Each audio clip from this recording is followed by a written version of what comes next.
میں چلاتے پھرتے تھے کہ دیکھو ہم نے سیدنا امام حسین کا سر اتار لیا، ہم نے ان کو پانی نہیں دیا، آج وہ پانی کی بھیک مانگتے پھرتے ہیں۔ اور جب گرفتار کیے گئے تو بادشاہ نے کہا کہ ہاتھ پیر باندھو، اس کے جسم پر تلواروں کے نشان مارو، پھر اس کو بھوکا پیاسا ایک چوراہے میں ٹانگ دو۔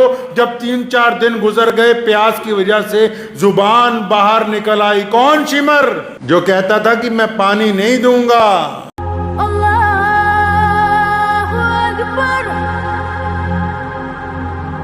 کربلا کے بعد کیا ہوا؟ کربلا کی عظیم الشان شہادت جو سیدنا امام حسین رضی اللہ تعالیٰ عنہ نے دی، اس کے بعد کے حالات کیسے تھے؟ ایک بڑا مشہور شعر ہے کہ قتل حسین اصل میں ہے مرگ یزید، قتل حسین اصل میں ہے مرگ یزید، اسلام زندہ ہوتا ہے ہر کربلا کے بعد۔ ہو بلا سے گر بغاوت ہے، ہاں ہمیں ظلم سے عداوت ہے، کثرت دشمناں نہیں کچھ بھی، دل میں گر جذبہ شہادت ہے، تلخ لگتے ہیں اس لیے اس کو، میرے الفاظ میں صداقت ہے، سنے زبان کو بگاڑنے والے، یہ تیرا فن نہیں جہالت ہے، اور جو کرے گا اب صرف وہی جانے کہ پیار میں کس قدر لطافت ہے۔ ظالم آدمی جب تخت پر بیٹھتا ہے تو یزید نے سوچا کہ اب تو ہمیشہ میری ہی حکومت رہنی، جو چاہے وہ کرو۔ امام حسین رضی اللہ تعالیٰ عنہ کی اور تمام اہل بیت کی شہادت کے بعد جب تخت پر بیٹھا تو اس نے سوچا بس اب میں ہی رہوں گا۔ کوفے کا گورنر ابن زیاد یہ سمجھنے لگا کہ بس اب تو ہمارا ہی راج چلے گا، اب تو کچھ نہیں رہا، کوئی آگے ٹکرانے والا نہیں ہے۔ ظالم حکمران جو ہوتے ہیں ان کی سب سے بڑی غلط فہمی یہی ہوتی ہے۔ حکومت، طاقت ایک ایسی چیز ہے کہ جب کسی کے پاس آتی نا تو سب سے پہلے اس کے دماغ میں یہ بات آ جاتی کہ بس اب میں ہی ہوں۔ جب آ جاتا ہے نا کہ بس میں ہی ہوں، قرآن نے کہا نا انا خیر منہ،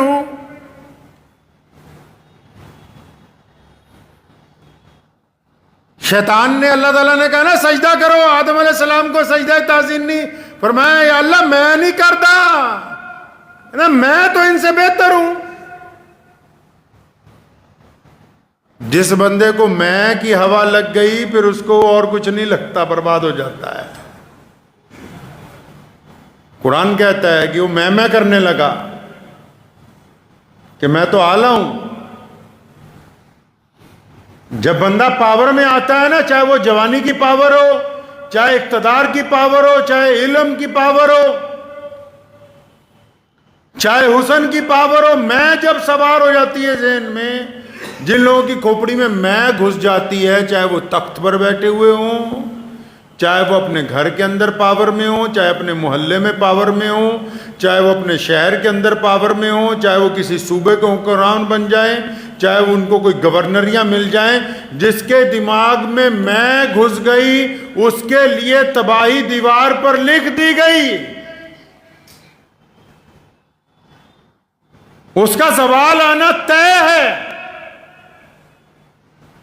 بربادی طے ہے اس بندے کی جس نے میں کرنی شروع کر دی کہ میں نے یہ کر دیا، میں یہ کر سکتا ہوں۔ وہ بھول جاتا ہے کہ تجھے جس خدا نے وجود عطا کیا، یہ جس نے رسی ڈھیلی چھوڑی ہے، جس دن یہ رسی کھینچی جائے گی تو پھر کوئی بچانے والا نہیں ہوگا۔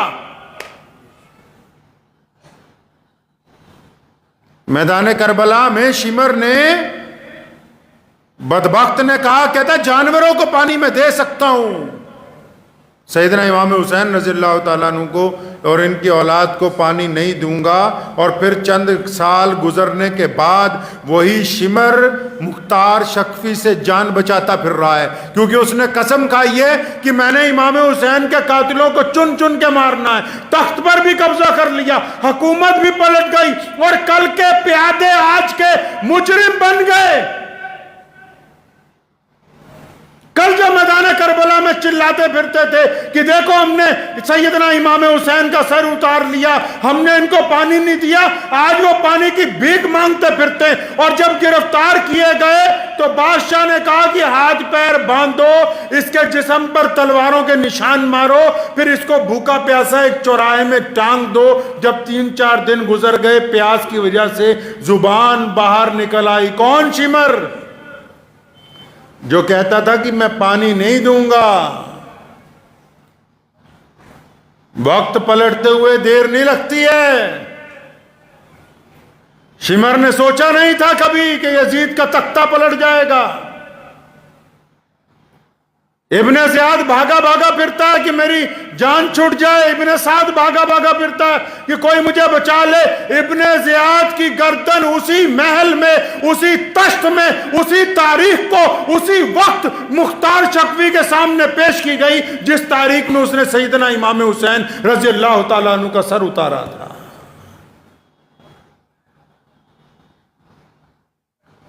ابن سعد بھاگا بھاگا پھرتا ہے کہ میری اب کسی طرح جان بچ جائے۔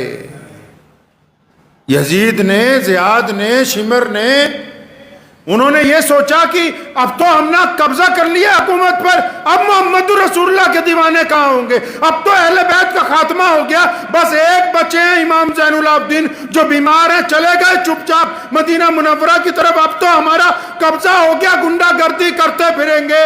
لیکن اللہ نے جو رسی ڈھیلی چھوڑی ہوئی تھی، جس دن اس رسی کو کھینچا، نہ زمین ان کے ساتھ رہی، نہ تخت ان کے ساتھ رہا، نہ فوجیں ان کے ساتھ رہی، نہ سپاہی ان کے ساتھ رہے۔ کیونکہ ظالم آدمی کو تو سب سے زیادہ فخر اپنی سپاہیوں پر ہوتا ہے، اپنے چمچوں پر ہوتا ہے، اور بندے کو مرواتے اس کے چمچے ہی ہیں۔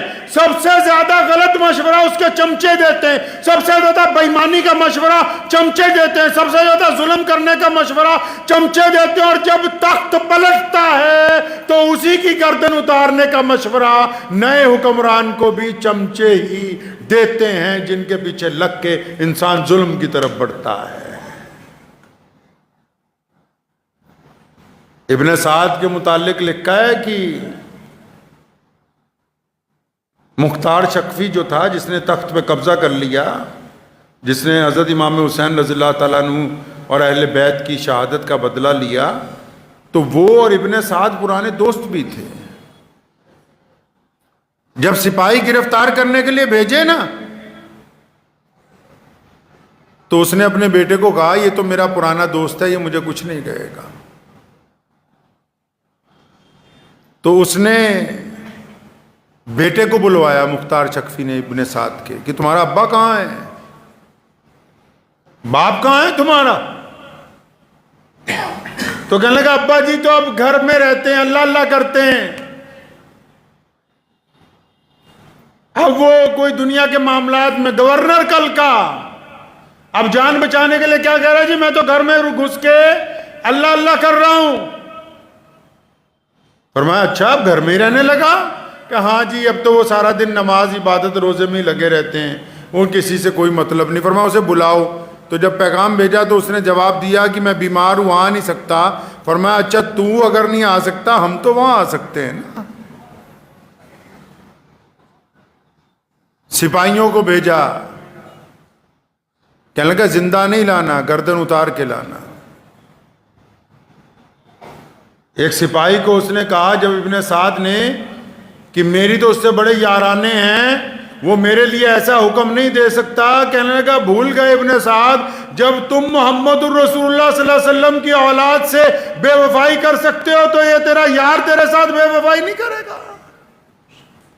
میں مانتا ہوں آخرت میں سزائیں ملنی ہیں، میرا ایمان ہے اس بات پر کہ مرنے کے بعد سوال جواب ہوگا، ہم اس بات پر یقین رکھتے ہیں کہ جہنم کے اندر بھی جانا پڑ سکتا ہے، قیامت والے دن ترازو میزان کا لگایا جائے گا، لیکن میرے اللہ نے کہا کہ کچھ گناہ ایسے ہیں جن کی سزا دنیا میں مرنے سے پہلے دی جاتی ہے تاکہ دنیا والوں کو پتہ لگ جائے کہ یہ فلاں آدمی انسانیت کا غدار تھا، فلاں آدمی خدا کا غدار تھا۔ اس کو دنیا کے اندر بھی عبرت کا نشان بنایا جاتا ہے، آخرت کے اندر بھی عبرت کا نشان بنایا جائے گا۔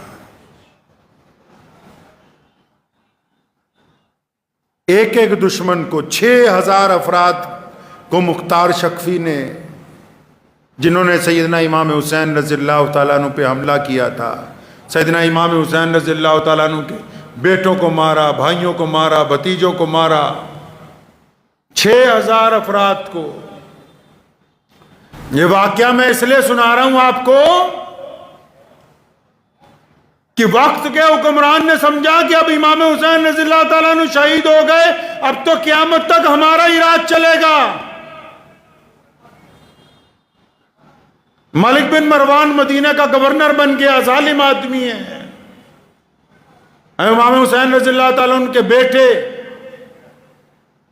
امام زین العابدین جب مدینہ منورہ پہنچے تو مکے کے گورنر کو، اس مدینہ کے گورنر کو اس بات کی چڑ ہو گئی کہ جو پوری دنیا سے حاجی آتے ہیں، لوگ سلام پیش کرنے آتے ہیں، وہ میرے دربار میں کم ملنے کے لیے آتے ہیں، یہ مدینہ سے چند کلومیٹر دور جو امام زین العابدین نے جھونپڑی ڈال لی وہاں زیادہ جاتے ہیں۔ ایک راز کی بات بھی آپ کو بتاؤں آج۔ آپ نے سنا ہوگا نا، بڑے بڑے بزرگ ہوتے ہیں، سلسلہ نقشبندیہ، سلسلہ قادریہ، سلسلہ مجددیہ، سکھروردی، سنا ہے نقشبندی بزرگوں کا نام؟ یہ پہلے نہیں تھا یہ سلسلہ، پہلے اسلام میں یہ تھا کہ جو خلیفہ ہوتا تھا وہی امام ہوتا تھا، وہی مسلمانوں کا سب کچھ ہوتا تھا۔ سیدنا امام حسین رضی اللہ تعالیٰ عنہ کی شہادت کے بعد جب خلافت کے اوپر ظالم بیٹھ گئے، خلافت پر ظالم حکمران بیٹھ گئے، تو پھر ان سے اسلام کی بیعت ختم ہو گئی، ان کے ہاتھ پر اسلام کی بیعت ختم ہو گئی، تو پھر اسلام کے لیے، ایمان کے لیے، محمد رسول اللہ کے دین کے لیے، قیامت تک اللہ اور اس کے رسول کی اطاعت کے لیے، پرچم اسلام کے لیے، سیدنا مولا علی رضی اللہ تعالیٰ عنہ کی طریقے پر چلنے کے لیے، میدان کربلا کے پرچم کو بلند رکھنے کے لیے، سیدنا ابو بکر کے موقف کو قائم رکھنے کے لیے، سیدنا خطاب عمر رضی اللہ تعالیٰ عنہ کے عدل کو قائم رکھنے کے لیے، عثمان ذی النورین کی سخاوت کو قائم رکھنے کے لیے، پھر نئی بیعت کا سلسلہ، پھر اسلام کی حقیقی بیعت کا سلسلہ۔ جب خلافت نے چھوڑا اسلام کو تو پھر سیدنا امام زین العابدین نے اپنی جھونپڑی سے بیعت کرنی شروع کی، تب یہ اسلام کے اندر یہ سلسلہ شیعیت کا جو ہے وہ شروع ہوا ہے۔ نہیں تو پہلے بیعت ایک ہی ہوتی تھی، بس خلیفہ سے بیعت، جو مسلمانوں کا حکمران ہوتا تھا، کیونکہ خلیفہ ہی امام ہوتا تھا، خلیفہ ہی مسجد نبوی کا خطیب ہوتا تھا، خلیفہ ہی مسلمانوں کا بادشاہ ہوتا تھا، خلیفہ ہی مسلمانوں کا گورنر، خلیفہ ہی مسلمانوں کا مفتی، خلیفہ ہی مسلمانوں کا شیخ الحدیث۔ لیکن جب تخت پر ظالم بیٹھ گئے تو امام زین العابدین رحمت اللہ علیہ نے یہ سلسلہ شروع کیا تاکہ اسلام قیامت تک قائم رہے۔ یہ اہل بیت کا احسان ہے کائنات کے مسلمانوں کے اوپر۔ ان کو یہ بات سمجھ آ گئی کہ حکومت کے تخت پر جو مسلمان اب بیٹھنے لگے، ان کے اندر ایمان کی وہ معیار باقی نہیں ہے جو محمد رسول اللہ صلی اللہ علیہ وسلم چاہتے ہیں۔ یہ امام زین العابدین رحمت اللہ علیہ کی ذات بابرکت سے یہ سلسلہ شروع ہوا، پھر بیعت کا، اسلام کے لیے بیعت، ایمان کے لیے بیعت، حق اور انصاف کے لیے بیعت، اور پھر وہ سلسلہ آگے چلتے چلتے جیسے ہمارے ملک میں پہنچا، امام مجدد الفسانی رحمت اللہ علیہ، شاہ ولی اللہ محدث دہلوی رحمت اللہ علیہ، خواجہ معین الدین چشتی اجمیری رحمت اللہ علیہ، پھر وہ سلسلہ پوری دنیا کے اندر بڑے بڑے بزرگوں کے ذریعے، علماء کرام کے ذریعے پوری کائنات کے اندر پہنچا ہے۔ عبد الملک بن مروان جو تھا مدینے کا گورنر، اس کو جب چڑ تھی کہ لوگ ادھر زیادہ جاتے ہیں ادھر کم آتے ہیں، تو اس نے پیغام بھیجا، کہا امام زین العابدین کو دربار میں بلاؤ۔ انکار کر دیا، فرمایا ہم جاتے نہیں، اور بڑی بات سمجھائی مولویوں کو، مولویوں کو بڑی اچھی بات سمجھائی، بزرگوں کو سمجھائی، اہل اللہ کو سمجھائی، دینداروں کو سمجھائی۔ کیا بات سمجھائی؟ بادشاہ اگر چل کے کسی اللہ والے کے یہاں، بادشاہ کوئی بھی بادشاہ دنیا کا کوئی بھی مذہب، اس مذہب کا ماننے والا بادشاہ اگر اپنے بڑوں کے پاس، اپنی عبادت گاہ میں، اپنے بزرگوں کے پاس چل کر جائے گا تو بادشاہ کی عزت بڑھ جائے گی، بادشاہ کی عزت بڑھ جائے گی۔ دل کی تختی پہ لکھ کے لے جاؤ، یہ سنہری بات ہے۔ بادشاہ اگر اللہ والوں کے دروازے تک جائے گا تو بادشاہ کی عزت بڑھ جائے گی۔ اللہ والے اگر ممبر چھوڑ کر بادشاہ کے محل تک جائیں گے تو ان کی عزت خاک میں مل جائے گی۔ ان دو لفظوں میں زندگی کا راز مضمر ہے۔ فنا فی اللہ کی مظہر میں بقا کا راز مضمر ہے۔ جنہیں مرنا نہیں آتا انہیں جینا نہیں آتا۔ بادشاہ آئے اللہ والوں کے ہاں، بادشاہ فقیروں کو آئے، عزت پائے گا۔ فقیر اگر محلوں کے اندر جائیں گے، فقیر اگر بادشاہوں کے ساتھ بیٹھنے کی کوشش کریں گے تو جو عزت بنی ہوئی ہوگی وہ بھی مٹی کے اندر مل جائے گی۔ ابن زیاد کے بیٹے کو جب کہا نا مختار شکفی نے کہ بلا اپنے باپ کو، کہتا گھر میں ہی رہتے ہیں، اب تو باہر نہیں نکلتے، اللہ اللہ کرتے ہیں۔ وہ لومبڑی نے ایک دن بھیڑیے کو کہا بھائی چل چل کے شکار کرتے ہیں، تو بھیڑیا کہنے لگا نہیں نہیں میں نے شکار کرنا چھوڑ دیا ہے، اب تو جو بچا کچا مل جاتا ہے بس وہی کھا لیتا ہوں۔ تو لومڑی ہنسنے لگی، کہنے لگی یہ کیوں نہیں کہتا کہ اب تو بوڑھا ہو گیا، اب تیرے میں طاقت نہیں ہے، اب تیرے پنجوں میں طاقت نہیں، اب تیرے دانت اتنے تیز نہیں ہیں، تو بڑھاپے کی وجہ سے بکری کو اپنی بہن بتاتا ہے جب بھیڑیا بوڑھا ہو جاتا ہے۔ اسی لیے تو کہا کہ عبادت، نوجوانوں کی عبادت اللہ کو زیادہ پسند ہے، اور پھر وہی نوجوان اگر بوڑھے ہو جائیں تو ان کی عبادت 4 گنا زیادہ اللہ کو پسند ہے۔ کہ ساری زندگی انسان بھیڑیا بنا رہے اور آخری وقت میں آ کے بولے کہ نہیں اب بکری میری بہن ہے، اب تو میں ساری زندگی اللہ اللہ کروں گا، تو اس کا مطلب کہ وہ مجبوری کے اندر اللہ اللہ ہو رہی ہے، جس وقت اللہ اللہ کرنے کا تھا اس وقت تو اللہ اللہ کی ہی نہیں۔ تو امام زین العابدین جنہوں نے مولا علی رضی اللہ تعالیٰ عنہ کرم اللہ وجہ کی گود میں تربیت پائی ہے، جنہوں نے اپنے چچا سیدنا امام حسن کے ساتھ رہ کے دین کو سیکھا ہے، جنہوں نے کربلا کے میدان میں اپنے باپ کی، اپنے بھائیوں کی، اپنے ساتھ کے لوگوں کی جنازوں کو اٹھایا ہے، جب زبردستی خلیفہ نے اپنے دربار کے اندر بلایا، بیڑیاں پہنا دی، دوبارہ بیڑیاں پہنا دیں، ظلم کم نہیں کیا منافقوں نے۔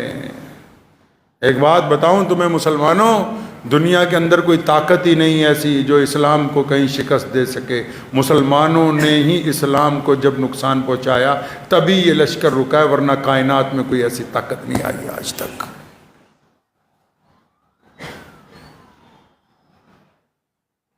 بھیڑیاں پہنا دی امام زین العابدین رحمت اللہ علیہ کو۔ دوبارہ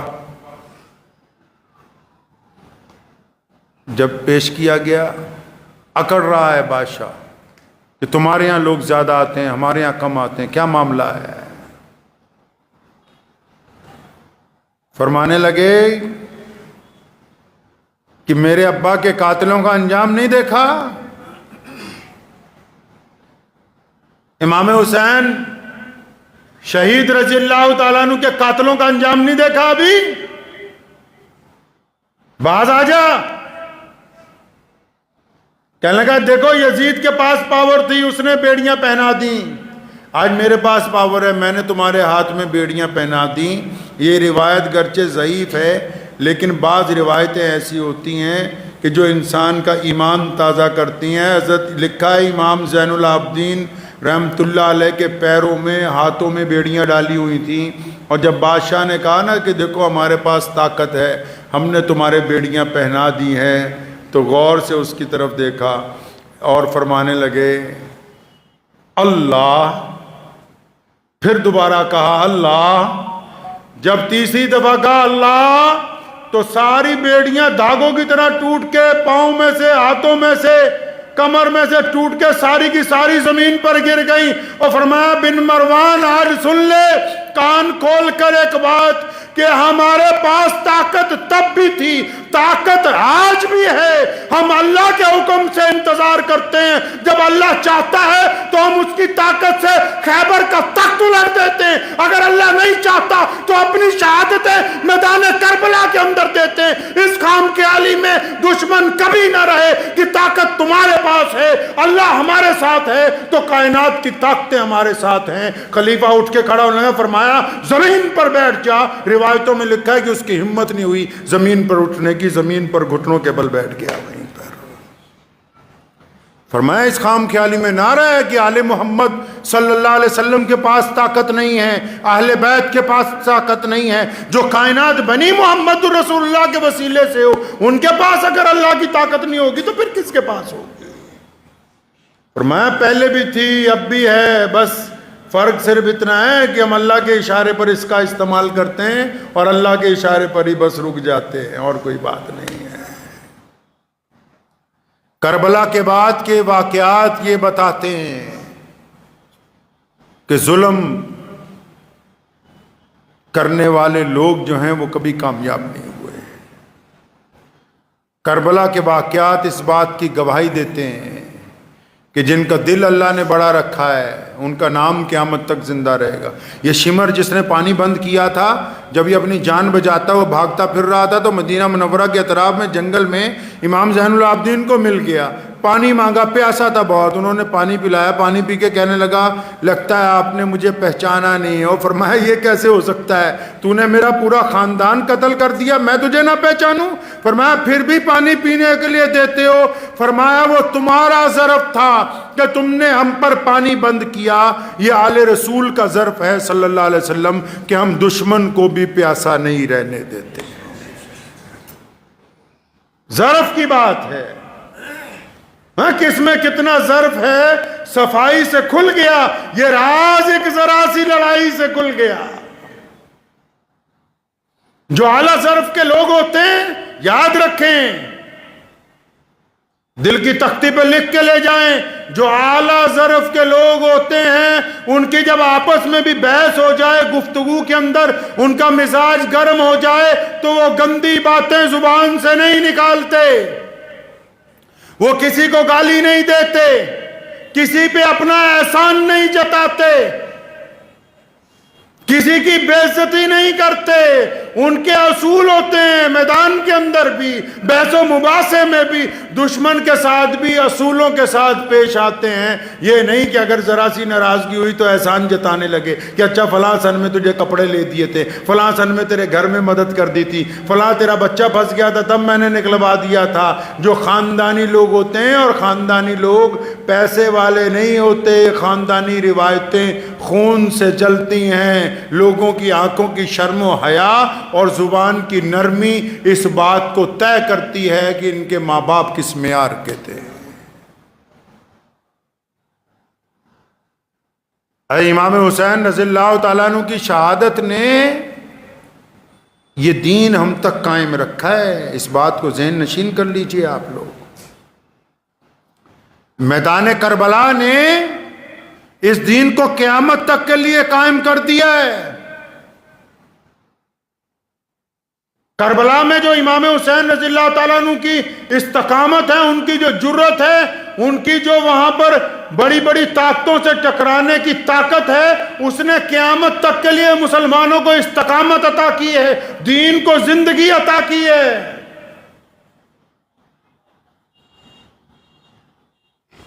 تو اس لیے ہمیشہ یاد رکھیں کہ جو طاقت والے ہوں وہ بھی اس بات کو ذہن نشین کر لیں. کئی لوگ پاور میں آتے ہیں، چاہے وہ چھوٹی سی محلے کی پاور ہو، صوبے کی پاور ہو، ضلع کی ہو، پورے ملک کی ہو، پوری دنیا کی ہو. ہمیشہ اس بات کو یاد رکھیں کہ اصل طاقت اس رب کی ہے جس رب نے پوری کائنات کو پیدا کیا. رسی رب کے ہاتھ میں ہے، اس نے ڈھیلی چھوڑ رکھی ہے. رسی اس کے ہاتھ میں ڈھیلی چھوڑی ہوئی ہے، اس نے مہلت اس نے عطا کی ہوئی ہے. اس لیے اپنے گریبان میں بھی کبھی کبھی جھانک لیا کریں کہ یہ جو رسی ہم پر ڈھیلی چھٹی ہوئی ہے تو اس کا فائدہ اٹھا لیں، اس سے غلط کام نہ کریں، ظلم سے باز آ جائیں. ابھی راجستھان کے اندر ایک بچہ ہے، اس نے اسکول میں پانی پی لیا اس مٹکے میں سے جس میں سے ٹیچر پیتا، تو ٹیچر نے اتنا مارا کہ اس بچے کی جان نکل گئی. کیوں کہ بس ٹیچر کے ذہن میں ایک بات ہے کہ اس کی ذات، اس کی نسل ویسی نہیں ہے جیسی میری ہے. اسلام نے ابتدا سے لے کے آج تک لوگوں کو یہی بات بار بار دہرائی کہ انسانوں کے اندر فرق نہ کرو، یہ خدا کی مخلوق ہے، اللہ کا کنبہ ہے. یار تم اور رنگ اور نسل کا اعتبار سے کس طرح لوگوں کے اندر فرق کر سکتے ہو؟ ذہن نشین کریے. دنیا میں جو واقعات ہوتے ہیں یہ سبق کے لیے ہیں. اگر ہم کسی چیز کو پڑھ کے دیکھ کے بھی سبق نہیں پکڑتے، اپنی زندگی میں سبق نہیں پکڑتے، اپنے گھر میں اپنے معاشرے میں سبق نہیں پکڑتے، تو ہم سے بڑا بیوقوف آدمی کون ہوگا بھائی؟ تو اس لیے ہمیشہ یہ جو واقعات ہیں، اسلام کے جتنے اہم دن ہیں، اور بلا شبہ امام حسین رضی اللہ تعالیٰ عنہ کے واقعات ہیں. مجھے ایک مولانا صاحب ملے ابھی، تو انہوں نے مجھے ایک بات کہی، مجھے کوئی ویڈیو بھیجی، اس میں لکھا تھا کہ یہ ماتم کرنا جائز نہیں، یہ کرنا جائز نہیں، وہ کرنا جائز نہیں. میں نے کہا میں تمہاری بات کو اگر مان بھی لوں تو کم از کم تم یہی بتا دو محرم کے دن ان مسلمانوں کو کہ جائز ہے کیا. ساری زندگی بس اب اسی میں لگے رہو گے، فلاں نے یہ غلط کر دیا، یہ بھی بتا دو تم اچھا کیا کر سکتے ہو. مسلمانوں کو یہ بھی تو سمجھاؤ کہ اس دن ہوا کیا تھا. میں مانتا ہوں کہ بہت سارے طریقے اسلام میں جائز نہیں ہیں، لیکن وہ جو ناجائز کرنے والے چاہتے کیا ہیں؟